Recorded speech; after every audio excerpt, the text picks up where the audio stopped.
Yeah, Green Day getting all excited about the hurling championship. That was last year. We're about to head into a new campaign, and what's in store for us all? Well, that's the big question I'm going to put to the panel. Michael Duignan, let's look at Leinster first. A fascinating draw in Leinster this year, and a lot to play for a lot of the teams there. Yeah, I think so.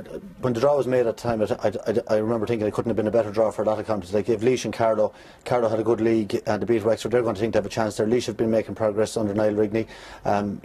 And whoever wins that plays Dublin, and traditionally they won't fear Dublin, whoever comes up along there.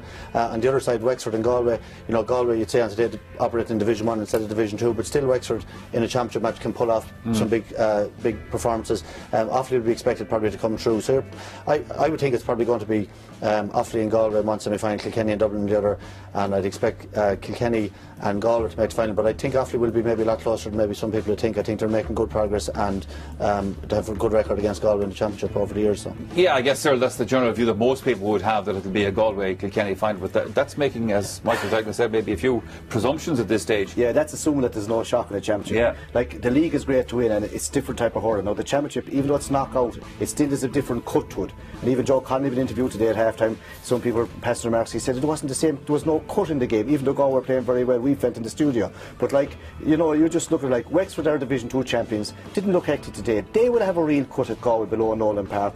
Their backs are hard and tough. They'll try to upset the Galway forwards. They may not have enough up front. Galway will be very confident after today. And as Michael says, on the other side, when all is said and done, and even though Kilkenny have lost 3 games in the league and people are saying their standards are slipping, they are the team that's going for 5 in a row. Sure. They still expect to come through. And like last year, there's no doubt about it, Galway last year in Tullamore led Kilkenny by 5 points at 2 different stages. Now, weren't good enough to push on, but you'd have to say the Galway this year, they have their second year together, their management team, the whole lot seems to be kind of progressing, and you'd have to say they will be very confident no matter who they're playing.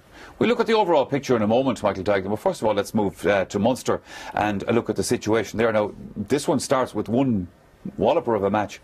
Yeah, Cork and Tip on 30th of May, huge match to start with.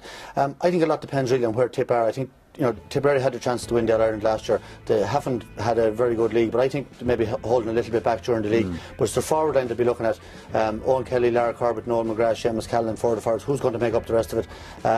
I think, and Cork then have the one Cousin or Osaki. I think Tipperary are going to win that game. A lot of people going for Cork because it's in Cork.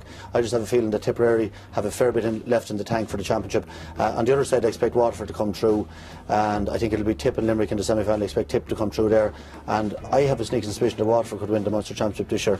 I just think the rest of a lot of their older players during the league brought in a lot of young players, and there won't be much about them. They'll be coming in under the radar, and I just have a suspicion that it might be Waterford's year in Munster. Cyril, how do you feel? Well, you just look at, say, league and championship. You go down to the first game in the Munster Championship, Tip and Cork.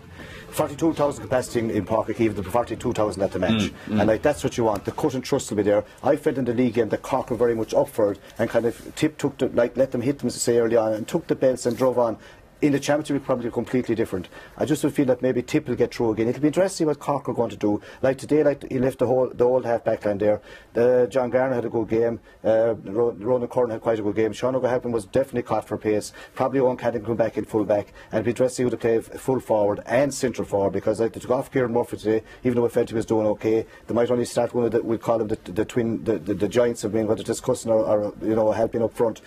Tip will have to get their team. They have their team more or less settled. They still don't know who they're going to have centre forward. They're betwixt and between. You'll have a feeling that maybe Tip will still come through, because in that match, in 22nd minutes in the second half of that league, Cork hadn't scored up. Pat Horgan got a great goal, but they don't come every day. In the other semi-final, it's a big one between Clare and Waterford, but I have a feeling, as Michael says, Waterford look a lot stronger. Clare to me today, they were missing a lot of players, and Jerry Quinn got injured early on. They're just not strong enough, I think, at this moment in time. Limerick, it's sad to say, if they keep going the way they're going, they're going to be kind of well beaten in the championship, and to me it looks like a Waterford Tip final. Now that could be a toss of a coin. I just had a feeling again that Tip will probably get through at the end of the day, and they're still hurting from last year. If they're going to progress, a Munster Championship isn't going to do Tip this year. And when you look at the tape of the All-Ireland again last year, you'd have to say there was chances there for them to win the match, even though they didn't. Kilkenny drove on and won it. So it's going to be a great championship. You have Galway push. Kilkenny will be still favourites, even though they probably are slipping a bit, but Cody will probably reinvigorate them. Galway are coming hard,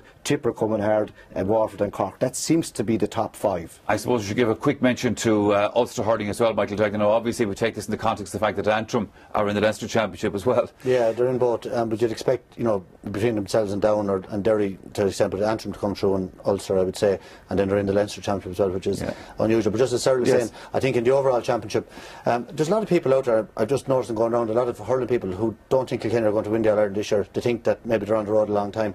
I look at it completely differently. I think last year, Noel Hickey was injured all year. Brian Hogan was injured up until that Ireland semi-final. Cha was sick.